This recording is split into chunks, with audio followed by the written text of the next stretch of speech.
Welcome to Spirit Tagalog Recap. Paki-like and subscribe mo na rin po ang aking munting channel at pahit na rin po ang notification bell. Salamat po. Sa pagpapatuloy ng kwento, nalipat na ang eksena sa kuta ng mga Celestial Fox at nasabi ng kanilang kamahalan na siyam sa kanila ay napaslang sa iisang linggo lamang. Kaya naisip niya na tila nakahanap na ang mga tao ng paraan para kontrahin ang kanilang mga ilusyon. Iminungkahi naman ng isang Celestial Fox na bakit hindi na lang nila paslangin ang lahat ng tao sa buong lungsod at sakupin ito. Iminungkahi din ng isang matabang Celestial Fox na kung ganun ay kakain na lang sila ng damo para sa hapunan. Ngunit ang kanilang mga iminungkahi sa kanilang kamahalan ay hindi nito nagustuhan. At bagkus ay pinatahimik niya sila, at tinawag na mga tanga. Dahil ang pagpuksa sa mga tao ay hindi mabisa at pag-aaksaya lamang ng pagkain. Dahil ang kanilang prioridad ay ilabas ang mga nagkukubli sa mga anino. At pagkatapos ay tapusin ang mga ito ng paisa-isa. Tumingin naman ang kanilang kamahalan sa kanilang kagalang-galang na vice-mayor at tinatanong ito kung may maimumungkahi ba ito. Nagbigay galang naman ang vice-mayor, at nagsimulang magmungkahi na marahil ay oras na upang akitin nila ang iba pang mga species sa lungsod. Upang pukawin ang palayok ng kaunti, at manipis na kawon. Pagkatapos ay mas madali nilang mapapalabas ang mga malalakas. Naitanong naman ng kanilang kamahalan na paano ito nakakasigurado na ang mga malalakas na iyon ay nasa lungsod pa rin. Ipinaliwanag naman ng vice-mayor na may tatlong malaking organisasyon. Bukod sa City Guard at Investigation Team, at may isa pa. Ang Panginoon ng lungsod ay malubhang nasugatan ng hari at tumakas. Pinaghihinalaan niya na siya ay nagtatago sa loob ng organisasyong iyon.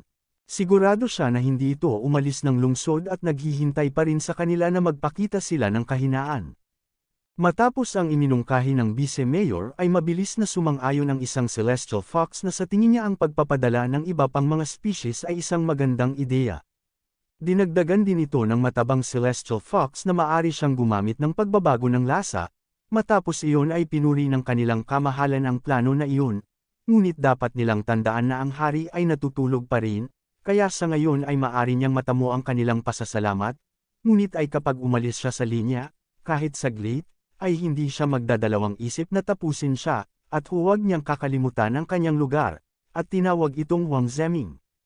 Nang marinig ni Vice-Mayor Huang Zeming ang sinabi ng kanilang kamahalan ay mabilis itong sumang-ayon dito at sinabing hinding-hindi iyon mangyayari, dahil ang hamak na lingkod na tulad niya ay maglilingkod sa Pearl City.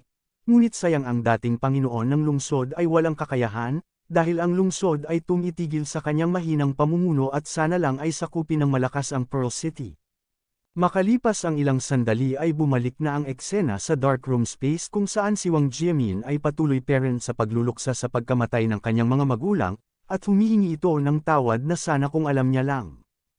Ngunit si Liu Sishan ay sinabi na kahit alam ni Wang Jiamin ay ano ang posibleng gawin niya. Nang marinig iyon ni Zhang Ping ay nakiusap iyon na wag iyon sabihin. Sumigaw naman si Wang Jiamin at ipinatigil sila, dahil sa kasalanan niya ang lahat, sa kadahilanang siya ay masyadong mahina, dahil sa hindi niya man lang na-master ang pinakasimpleng martial techniques, at itinanong niya sa kung bakit kailangan mangyari ito sa kanyang mga magulang, at hiniling niya na sana siya na lamang ang nawala. Matapos ang kanyang mga sinabi ay niyakap siya ni Zhang Ping at sinabi dito na makinig ito dahil sa hindi niya kasalanan ang mga nangyari. At ikinwento niya na nawala na din siya ng isang taong mahalaga sa kanya. At pinaslang din ito ng mga Celestial Fox na impostor sa City Guard. At iniisip niya pa rin ito araw-araw, may katanungan siya sa kanyang sarili na sa kung pinigilan niya ba ito na sumali sa City Guard. Maiiwasan na mangyari ang bagay na iyon. Ngunit alam niya sa kaibuturan niya na kahit na bumalik siya sa nakaraan, hindi na magbabago ang kalalabasan dahil ang pagsali niya sa City Guard ay ang kanyang pangarap. At walang sino man ang makakapigil sa kanya na gawin iyon. At hindi nila mababago sa kung ano ang dapat na mangyari. At ang kamatayan ng mga magulang ni Wang Jiamin at hindi niya kasalanan. Ngunit maaari pa rin silang lumaban para sa isang mas magandang kinabukasan. Maari silang maging malakas, sapat na malakas upang protektahan ang lahat ng kanilang pinahahalagahan. At sigurado siya na ang mga magulang ni Wang Jiamin ay tumitingin mula sa langit ngayon. Sigurado siya na ipagmamalaki siya ng mga ito, nang marinig ni Wang Jiamin ang mga malalalim na sinabi ni Zhang Ping ay labis itong nagpasalamat sa kanya. Ngunit dagdag pa ni Zhang Ping tungkol naman sa mga pambihirang iyon sa lungsod, ipinapangako niya na lilipulin nila ang mga ito, at ang bawat isa sa kanila. Matapos iyon ay napadora ng dugo si Zhang Ping, na labis na ikinabigla ni Wang Jiamin at Liu Sishan dahil sa hindi nila namalayan na nasaktan pala si Zhang Ping ng husto, habang naisip si Zhang Ping na inutusan niya ang kanyang katawan na kumapit, ngunit hindi niya inaasahan na magtatagal lamang ito ng maikling panahon. Matapos iyon ay tuluyan ng nawala ng malay si Zhang Ping. Makalipas ang ilang sandali ay nalipat ang eksena sa kwarto ni Zhang Ping habang ipinapakita na naghihintay na sa kanya sila Wang Jiamin at Liu Sishan na magising. At laking tuwa ng mga ito na nagising na ang ating bida. Bumangon naman si Zhang Ping at nagtanong kung gaano na siya katagal walang malay, ngunit si Liu Sishan ay sinabihan siya na huwag na gumalaw at mag-ingat dahil baka bamuka na naman ang mga sugat nito. Sinabi naman ni Wang Jiamin sa kanya na napagdesisyonan niya na magpapalakas siya, at kapag lumakas na siya, tutulungan niya siyang lipulin ng mga Celestial Fox na iyon. Nang marinig iyon ni Zhang Ping ay natuwa ito at naniwala kay Wang Jiamin na magagawa niya iyon. Matapos iyon ay tinawag ni Liu Sishan si Wang Jiamin at sinabi dito na hindi naligtas ang bahay niya. At mas maganda kung dito na lang muna siya mananatili at magiging mas madali para sa kanya na tiyakin ang kanyang kaligtasan. Habang nag-uusap ang dalawa ay may kakaiba na naman na naririnig si Zhang Ping, at narinig niya na ang hari ay natutulog pa rin, dagdag pa na huwag niyang kakalimutan ang kanyang lugar, at sinabi ang pangalang Huang Zeming na mabilis na sinang-ayunan naman nito. Nang marinig ang mga boses na iyon ay napagtanto niya na iyon ang boses ni Luo Xiao. Kaya agad niyang sinabi kay Liu Sishan na may lead siya sa mga Celestial Fox. Mabilis namang tinanong ni Liu Sishan kung ano iyon. Makalipas ang ilang sandali, ay sinabi na ni Zhang Ping ang tungkol sa nalaman niya. Nagsimulang ipaliwanag ni Liu Sishan na si Huang Zeming ay ang vice-mayor ng Pearl City. At ito ay nakipag-usap sa mga Celestial Fox at tinatawag ang kanyang sarili na isang mapagkumbabal na lingkod na nangangahulugang ito ay malamang na nagtaksil sa kanila. At ang hari ay nabanggit ng mga ito, at isa ay maaaring palakasin ang kanilang mga ilusyon. At ang mga ilusyon na iyon ay sapat na malakas upang lokohin kahit na ang apex level na awaken. Dagdag pa nito na iyon dapat ang aktwal na hari ng mga Celestial Fox. At kung ang mga hari ng mga ito ay wala sa komisyon, maaring ito na ang kanilang pagkakataon upang makabawi, kaya sinabihan niya si Zhang Ping na kailangan nila ng tulong niya upang makilala ang mga Celestial Fox na iyon, na hindi naman tinanggihan ni Zhang Ping. Samantala bigla na lumipat ang eksena sa Iron Soul Blacksmith, at nasabi ni Uncle Leo na nagugutom na siya, habang si Chou Qiang ay nasabi na medyo matagal na, at dapat na bumalik na si Zhang Ping sa pamimili sa lalong madaling panahon. Agad din naman na lumipat ulit ang eksena sa base ng Purge Squad, habang sinasabi ng babae na si Manny. Una ay kailangan nila ng tulong niya upang ma-activate ang Secret Chamber, at ngayon naman ay kailangan nila ng tulong upang ma-activate ang Celestial Curtain. Siguradong alam ni Sisi kung paano maging boss sa paligid. Makalipas ang ilang sandali ay nakarating na sila sa lugar upang ma-activate ang Celestial Curtain, ngunit bago sila magsimula tinanong ni Zhu Jie kung gusto ba ni Manny magkape. Dahil sa baka magtagal ito, na hindi naman tinanggihan ni Manny. Kaya hindi nagtagal ay nagsimula na sila para ma-activate ang Celestial Curtain, sa pamamagitan ng pagsisimula ni Zhu Jie na gamitin ang Solar Charge at ito ay nakumpleto na sinundan ni Manny ng kanyang Black Curtain, na sinundan pa ni Chen Luowei ng kanyang Shadow Distortion, at makalipas lamang ang ilang sandali ay nagsimula ng magkaroon ng reaksyon ng unti-unting pag-activate ng Illusory Light Celestial Curtain, at tila ay nagkaroon ng kurtina sa buong lungsod. Pagkatapos magtulungan ng ilang sandali, sa wakas ay nagpasya ang Purge Squad na ipaalam kay Zhang Ping ang ilan sa kanilang mga sikreto, at sila ang pinakalihim na organisasyon sa Pearl City, at para sa isang magandang dahilan. Sila ay nanumpa na maasahan ang Pearl City mula sa anumang banta, nililinis nila ito mula sa lahat ng katiwalian, at bilang isa siyang lihim na sandata ng lungsod. Madalas silang nagsasagawa ng mga palihim na operasyon, isang nakatuong sangay sa loob ng kanilang hanay na kilala bilang The Barrier Team, ay sumusuporta sa mga misyon na ito. At sinabi sa kanya ni Sisi na mayroon silang tatlong pangunahing miyembro. Ang una dito ay ang pinuno na si Manny, at ang kakayahan nito ay tinatawag na Black Curtain, ang pocket dimension ng darkroom space na pinasok niya na ng maraming beses ay gawa niya, at ang sunod naman ay si Zhu Jie. May kakayahan itong tinatawag na Solar Charge, Ang kakayahan na ito ay sumisipsip ng sikat ng araw at ipinapadala ito sa kanyang mga kasamahan sa koponan, pinapanatili silang pinapagana para sa mga pinahabang labanan, na tila isang power bank.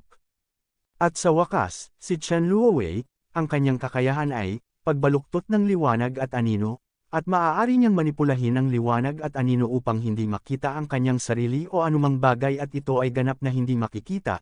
Sa pagsasama ng tatlong ito ay makakagawa sila ng Illusory Light Celestial Curtain, isang kurtina na humihila sa sinumang hindi king level na nilalang sa loob ng radius nito papunta sa pocket dimension, isang mundo na kanilang ginawa. Maaari pa nilang baguhin ang kapaligiran upang malito ang kanilang mga kalaban, ito ang pinakahuling sandata ng Barrier Team, dahil ang mga Celestial Fox ay gumagamit ng mga ilusyon upang paslangin ang mga tao ng maingat, at kung ganon ay tatalunin nila sila sa kanilang sariling laro. Makalipas ang ilang sandali ay pinakita ang dalawang Celestial Fox na naglalakad. Natanong ng lalaking Celestial Fox na si Yuyi sa babaeng Celestial Fox na si Yu kung paano kaya ay manghuli sila ng mga ilang tao sa kanilang pag-uwi. Sumagot naman si Yu na ang lungsod ay naging tagilid nitong mga nakaraang araw, kaya mas mabuti na hindi na lang muna nila gawin iyon. Nang marinig iyon ni Yuyi ay tinanong niya ito kung natatakot ba ito, bigla namang naitanong ni Yu kung may nararamdaman ba itong mali. Ngunit si Yuyi ay walang maramdaman ay sinabi na baka napaparanoid lang si Yu ngunit ang kanyang mga sinabi ay nagbago nang mapansin niya na nawala bigla ang mga tao sa paligid. Habang abala sa kanilang mga katanungan ay hindi nila napansin na may isang nilalang ang papunta sa kanila na handa silang bigyan ng isang sapak. Ngunit ang mga Celestial Fox ay mabilis na makaiwas at nakalayo. Sa nilalang na umatake sa kanila, at nagalit si Yuyi at napatanong kung siya ba ang pumaslang sa kanilang mga kapatid sa Pearl City. Dagdag pa nitong sinabi na sinalakay nila siya nang walang pakundangan ng wala man lang reinforcement. Ginamit naman ni Jinbo ang kakayahan niya na Golden Blood at sumagot ng payabang sa mga Celestial Fox na tawagin nila ang kanilang mga kauri sa kahit anong paraan at maghihintay siya. Naisip naman ni Jinbo na ayon sa intel ni Zhang Ping na ang mga Celestial Fox na ito ay nasa antas 25 lamang. Kaya kayang-kaya niya itong harapin, sa kadahilanang siya ay nasa antas 32 na.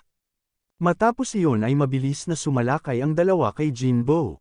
At mabilis na umatake dito, ngunit agad itong nasangga ni Jinbo. Agad naman itong sinundan ni Yu ng isa pang pag-atake. Na mabilis namang nasangga ulit ni Jinbo. Habang pinagtutulungan ng dalawa si Jinbo ay niyabangan siya ng Celestial Fox na si Yuyi at tinanong ito kung yun lang ba ang kaya nito. At nagtataka siya kung paano napaslang ang mga tanga niyang kapatid sa kanila. Ngunit ang kanyang kaiabangan ay natigil nang bigyan siya ni Jinbo ng isang direktang pag-atake sa kanyang pagmumukha na mabilis na nagpatalsak sa mayabang na si Yuyi. Sinagot naman ni Jinbo ang tanong niya at ngayon ay alam niya na. Dahil sa ginawa ni Jinbo ay nagalit si Yu at gustong pagbayarin siya sa ginawa niya, ngunit ang kanyang pagtatangka ay natigil ng walang hirap-hirap na sinangga ni Jinbo ang kanyang pag-atake, habang sinasabi dito na maaring hindi niya nakikita ang kanyang tunay na anyo. Ngunit alam niya ang kanyang sukat, at ang kakayahan na ito ay malakas para sa palihim na pag-atake. Ngunit sa isang direktang pakikipaglaban ay wala itong silbi. At mabilis na binali ang braso nito na napasigaw sa Celestial Fox habang humihingi ng tulong kay Yuyi. Tumalon naman si Yuyi patungo kay Jinbo upang muli itong atakihin. Ngunit si Jinbo ay sinabi lang na tamang-tama ang pagdating niya. Matapos iyon ay malakas niyang ibinato si Yu kay Yuyi. Na nagpalipad dito, ngunit si Jinbo ay hindi pa natatapos sa kanila. At agad na sumunod sa kanilang itaas. At naghanda ulit ng isa pang pag-atake para sa dalawa. Hindi nagtagal ay mabilis na tumama ang kanyang pag-atake na nagdulot ng malakas na pagsabog. Habang nakahiga at nanghihina ang dalawang Celestial Fox ay nagtataka sila kung bakit hindi nila maramdaman ang kanilang kauri. Nasabi naman ng isa na nalaglag sila sa patibong, habang abala sa kanilang mga katanungan. Hindi pa natatapos sa kanila si Jinbo at handa ulit na magpakawala ng isa pang atake. Na mabilis muli na tumama sa dalawang Celestial Fox na nagdulot ng isang napakalakas na pagsabog. Ipinakita naman sila Zhang Ping at Liu Sishan na nanunood pala sa laban. At nasabi ni Zhang Ping na hindi kapanipaniwala ang lakas ni Jinbo.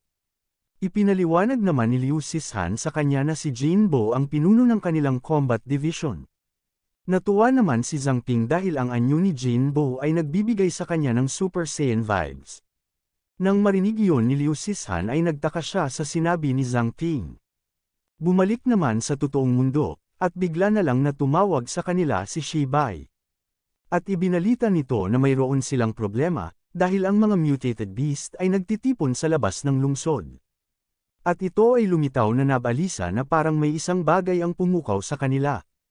At kung ito ay makapunta sa lungsod ngayon, ito ay magso-overload sa Illusory Light Celestial Curtain, kaya inutusan niya si Liu Sishan na suriin ang sitwasyon sa labas ng lungsod, at kung nag-aalala siya tungkol sa kaligtasan ni Zhang Ping, isama niya ito, dahil magiging mahusay ang pagsasanay para sa kanya ang pakikipaglaban, at para naman sa sinabi ni Zhang Ping na mga Celestial Fox na nasa radar nila ay ipapaharap niya na ang mga ito sa combat team.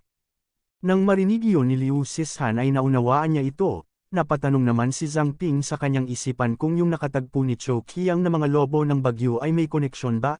Hindi nagtagal ay niyaya na ni Liu Sishan si Zhang Ping na kailangan nilang lumabas ng lungsod, sinabi niya rin dito na nagpadala siya ng ilang tao para bantayan ang blacksmith shop.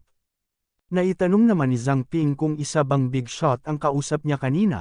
Sumagot naman si Liu Sishan na iyon ang kanilang boss, dagdag niya pa na makikilala niya rin ito kapag tapos ng kanilang misyon. Makalipas ang ilang sandali, nakalabas na sila ng lungsod.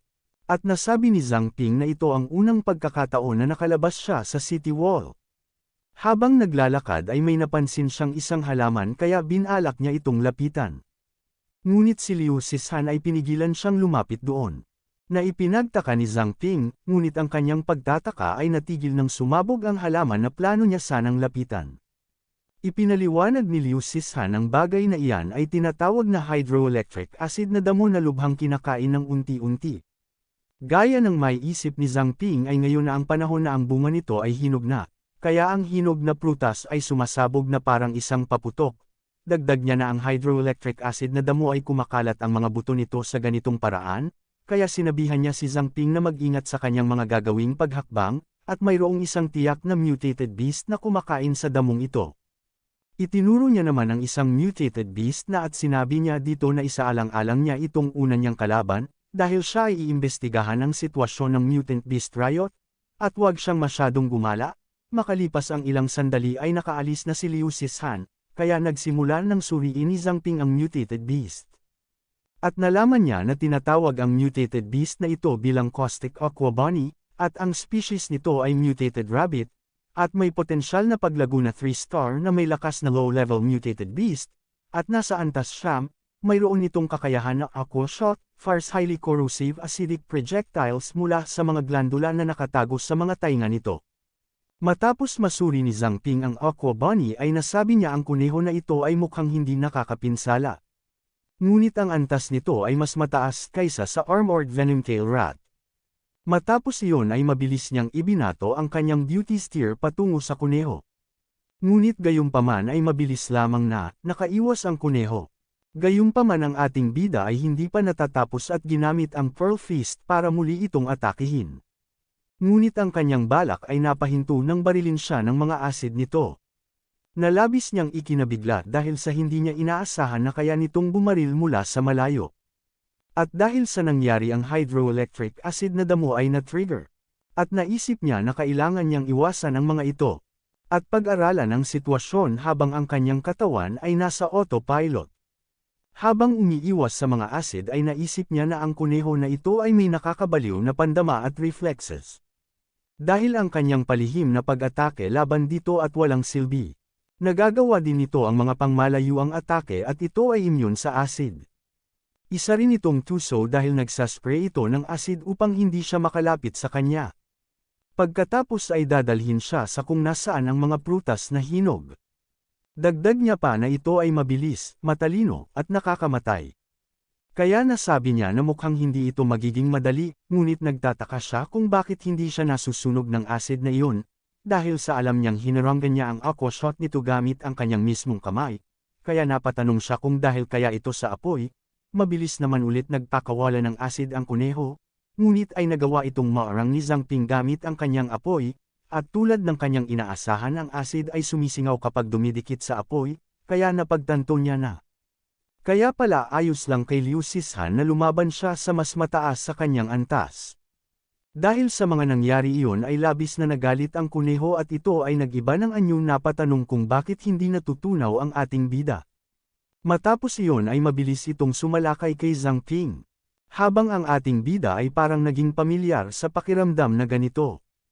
At nasabi niyang kahit nga pala ang low-level mutated beast ay may pangalawang yugto. Ngunit si Zhang Ping ay hindi hinayaang mapinsala siya ng husto laban sa kuneho at mabilis niyang sinangga ang mga mabilis nitong pag-atake, ngunit kahit na nasangga ito ay napinsala pa rin siya nito gamit ang mga kuko nito at nasabi niya na ang mga kuko nito ay nababalutan din ng acid, kaya nainos siya dahil naisip ng kuneho na ito na hindi gagana ang mga malayuang pag-atake, at ngayon naman ay gustong nitong makipaglaban ng malapitan at magdulot ng pinsala. Matapos iyon ay ginamit niya ang kanyang Fire Devourer, Flame Reserves Overdrive, at naisip niya na upang maiwasang matuno, kailangan niyang panatilihin na natatakpan ng apoy ang kanyang buong katawan. Ngunit nasusunog niya ang kanyang mga reserba ng napakabilis. Kaya kailangan niya nang tapusin ito, sa pamamagitan ng palibutan niya ito gamit ang kanyang apoy, kaya agad niya na itong sinalakay at tinanong ang kuneho kung iniisip ba nito na siya lamang ang may kaya na makagawa ng mga bitag. Matapos niya iyong masabi ay mabilis siyang nakalapit sa kuneho habang sinasabi dito na wala na ito matatakbuhan at sinabi dito na mamatay na, ngunit ang kuneho ay mabilis na makaiwas sa kanyang pag-atake na labis niyang ikinabigla. Ngunit hindi alam ng kuneho na iyon ang gustong ipagawa sa kanya ni Zhang Ping, kaya agad niya nang inactivate ang Fire Devourer, at inabsorb ang mga apoy na nagkalat. Matapos ang pagtaas ng kanyang flame reserves, sinabi niya na tignan na lamang nila kung paano pa makakaiwas ang kuneho sa himpapawid. Matapos ang kanyang mga binitawang salita, mabilis niyang pinakawalan ang atake na hindi nagawang iwasan ng kuneho. Matapos iyon ay nasabi ni Zhang Ping na nakakapagod iyon. Napansin niya din na hindi tumaas ang kanyang mga estatistika, kaya ibig sabihin lamang nito ay buhay ang kuneho, kaya kailangan niya na itong tapusin. Hindi nagtagal ay matagumpay niya nang napaslang ang kuneho na nagdulot ng pagtataas ng lahat ng kanyang estatistika sa 2. Nasabi naman ni Zhang Ping na tulad ng inaasahan mula sa isang antas siyam na beast, ang pagpaslang sa mga ito ay nagkakalahaga ng 2 points sa bawat estatistika, at lang na hindi tumaas ang kanyang antas. Kung mas mataas ang iyong antas, mas mahirap itong mapa-level up. Kaya karaniwan na makita niya ang mga estatistika na tumataas mula sa pagsasanay at pagtalo sa mga kalaban ng hindi aktwal na nakakakuha ng isang antas. Bigla namang ang Fire Devourer ay umabot sa kabuuang 1,000 pagsipsip ng apoy. At dahil doon ay nag-upgrade ang Fire Devourer mula sa dating Fire Devourer Basic, ay nag-upgrade ito sa Intermediate, at ang maximum na fire reserves niya ay tumaas sa 300. At ang maliit na ekskursyon na ito ay higit na kapakipakinabang kaysa sa inaasahan niya, habang iniisip iyon ay sa sandaling iyon, si Zhang Ping, na hindi napigilan ang kanyang sarili, nang hindi sinasadya ay nag-utos sa kanyang sariling boses na magbitaw ng isang solong pantig, at napamura.